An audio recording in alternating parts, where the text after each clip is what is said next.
বিমানবালা মানে কি এক ঝলমলে জীবন, আকাশপথের বিলাসিতা আর গ্ল্যামার? সম্প্রতি বাংলাদেশ বিমান এয়ারলাইন্সের দুই কেবিন ক্রু মৌরি ও শিমুকে ঘিরে ওঠা চাঞ্চল্যকর প্রতারণার অভিযোগে সেই প্রচলিত ধারণার আড়ালে থাকা অন্ধকার দিকটিও সামনে এসেছে। অভিযোগ, তারা হানি ট্র্যাপের মাধ্যমে পেশাদার ও বিত্তবান পুরুষের কাছ থেকে হাতিয়ে নিয়েছেন কোটি টাকা ও মূল্যবান সামগ্রী। এই ঘটনা শুধু এই দুই ব্যক্তির মধ্যেই সীমাবদ্ধ থাকেনি, বরং পুরো বিমান চলাচল শিল্প এবং বিশেষ করে নারী কেবিন ক্রুদের পেশাগত জীবনকে ফেলেছে এক গভীর সংকটে। আজকের ভিডিওতে আমরা এই ঘটনার বিস্তারিত বিশ্লেষণ করব এবং এর পরিপ্রেক্ষিতে বিমানবালাদের বর্তমান অবস্থা ও চ্যালেঞ্জগুলো তুলে ধরব।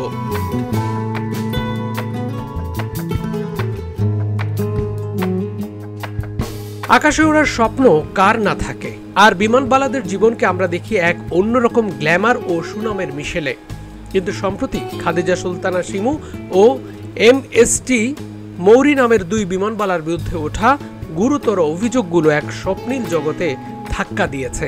তারা নাকি ফেসবুক ও ইনস্টাগ্রামে আবেদনময়ী ছবি, রিলস আপলোড করে পুরুষদের আকর্ষণ করতেন এবং পরে বিয়ের প্রলোভন দেখিয়ে অর্থ আত্মসাৎ করতেন। ভুক্তভোগীদের অভিযোগ, তারা বিত্তবান যাত্রী, প্রকৌশলী, চিকিৎসক ও প্রবাসী বাংলাদেশিদের টার্গেট করতেন। এই ঘটনায় বিমান সংস্থার সুনাম ক্ষুণ্ণ হয়েছে এবং জনমনে পেশাটি সম্পর্কে নেতিবাচক ধারণা তৈরি হয়েছে।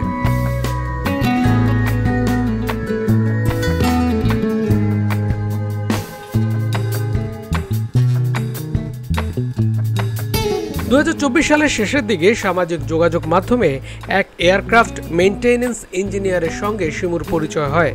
পরিচয়ের পর ঘনিষ্ঠতা বাড়ে এবং তারা দেখা করেন। শিমু তার উন্নত পেশা ও সামাজিক অবস্থানকে কাজে লাগিয়ে বাদীর বিশ্বাস অর্জন করেন।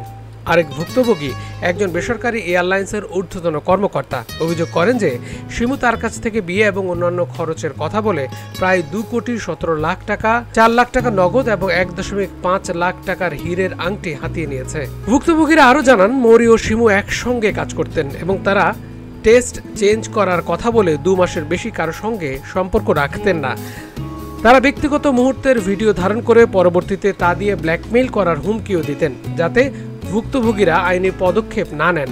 মৌরি অবশ্য সব অভিযোগ অস্বীকার করে বলেছেন, ভুক্তভোগী পুরুষই তাদের বিয়ের প্রস্তাব দিয়েছেন এবং তাদের মদ্যপানের সমস্যার কারণে সম্পর্ক ছিন্ন করেছেন। তবে একাধিক ভুক্তভোগীর অভিযোগ এবং মামলার কারণে ঘটনাটি জনসম্মুখে আসে।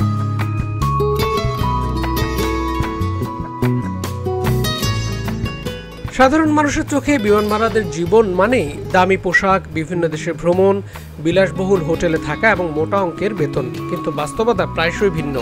বেতন কাঠামো খুব বেশি নয়। বাংলাদেশ একজন কেবিন ক্রুর মাসিক বেতন সাধারণত 20,000 থেকে 30,000 টাকার মধ্যে থাকে, যদিও আন্তর্জাতিক ফ্লাইট ও অভিজ্ঞতার সাথে এটি বাড়ে।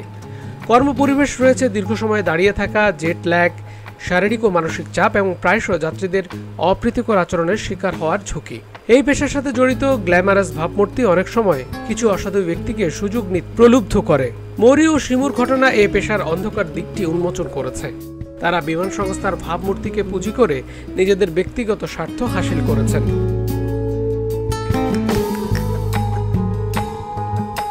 মৌরি ও শিমুর ঘটনাটি অন্যান্য সৎ এবং পরিশ্রমী বিমানবালাদের জন্য কলঙ্কের বোঝা হয়ে দাঁড়িয়েছে। অনেকে কেবিন ক্রু নিয়মিত হয়রানি ও বঞ্চনার শিকার হন, এমনকি সহকর্মীদের দ্বারাও। এ ধরনের কেলেঙ্কারি পুরো পেশাজীবী সম্প্রদায়কে সন্দেহের মুখে ফেলেছে।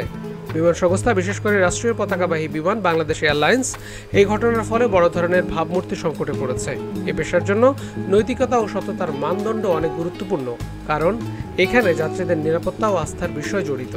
এই কেলেঙ্কারির পর বিমান সংস্থার উচিত কর্মীদের নিয়োগ ও আচরণবিধি কঠোরভাবে মনিটর করা। ইতিমধ্যে এই দুজন বিমান ক্রু বিদেশে পাড়ি জমিয়েছেন। বিমানবালা মৌরি ও শিমুর প্রতারণার ঘটনাটি একটি বিচ্ছিন্ন ঘটনা হলেও এটি বিমান চলাচল শিল্পের কিছু গভীর সমস্যার ইঙ্গিত দেয়। পেশার গ্ল্যামারাস ভাবমূর্তি যেন অনৈতিক কাজের চাপ হিসেবে ব্যবহার না হয় তা নিশ্চিত করা জরুরি। এই ঘটনার পরিপ্রেক্ষিতে শুধু আইনি ব্যবস্থার মাধ্যমে নয়, বরং সামাজিক সচেতনতা এবং কঠোর পেশাদারিত্বের চর্চার মাধ্যমেই বিমানবালাদের হারানো আস্থা ফিরিয়ে আনা সম্ভব। প্রত্যেক পেশার মতো এখানেও ভালো মন্দ মানুষ আছে।